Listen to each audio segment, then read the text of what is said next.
Hey everybody, I hope you guys are having a blessed and prosperous day. So this is a very short video and I am here to give you guys my topic for this month. It is called suicidal ideation.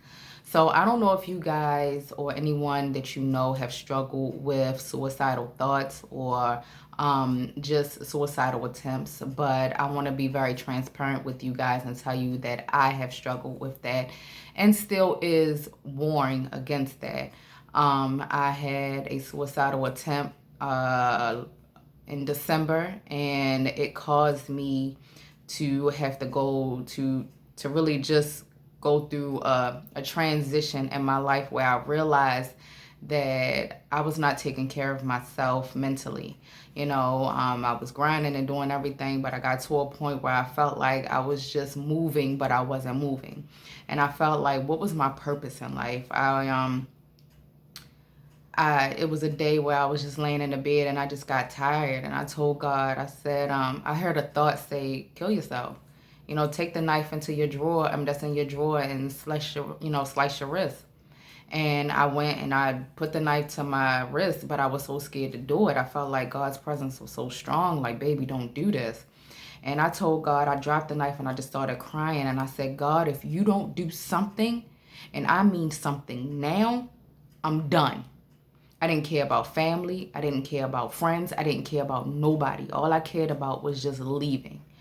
And God said to me, Cynthia, put the knife up. So I ended up putting the knife up. And I just cried and I cried and I cried. And I was like, God, where is this coming from? Like, why all of a sudden I'm starting to feel this? Like, I thought I was doing good. And he was like, no, you wasn't taking care of yourself. You wasn't loving on you like I told you to. And I want you guys to understand that the enemy comes up against you very strong. And especially if he comes up against you strong regardless.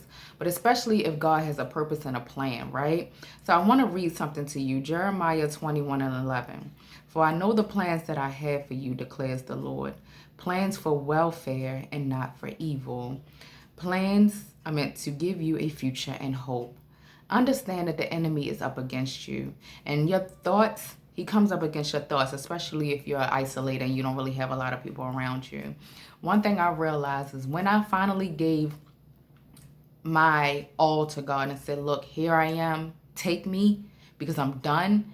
It was like everything started to transition over in my life, where family started to come together, friends started to come together, church family was coming together and showing me so much love because of the vulnerability that I had at that moment. I ended up going to the hospital. They told me I didn't need to get admitted. I'm taking classes, counseling classes. I recommend counseling classes. I recommend finding coping mechanisms to help you throughout, your life or whatever it is that you're going through. Like, I recommend this stuff. And honestly, I'm starting to take antidepressants. And this is not something that I really wanted to do. But at this point, I don't care about what it is that other people have to think. I have to take care of me. And I have to make sure that I'm okay mentally. So I want you guys to really take this into consideration. God has a plan for you. And he wants you to live. He does not want you to die. The enemy wants to kill, steal, and destroy. But do not let him do that. Know that God loves you. Know that he has a purpose for you, because if he didn't, you would not be here. You have to seek him and seek him hard for it and give him your all. I am okay.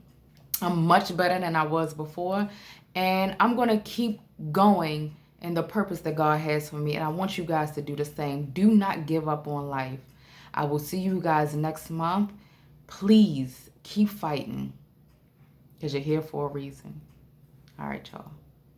Peace out. And do not let the enemy come up against your mind. That's what he wants to do. So don't let him.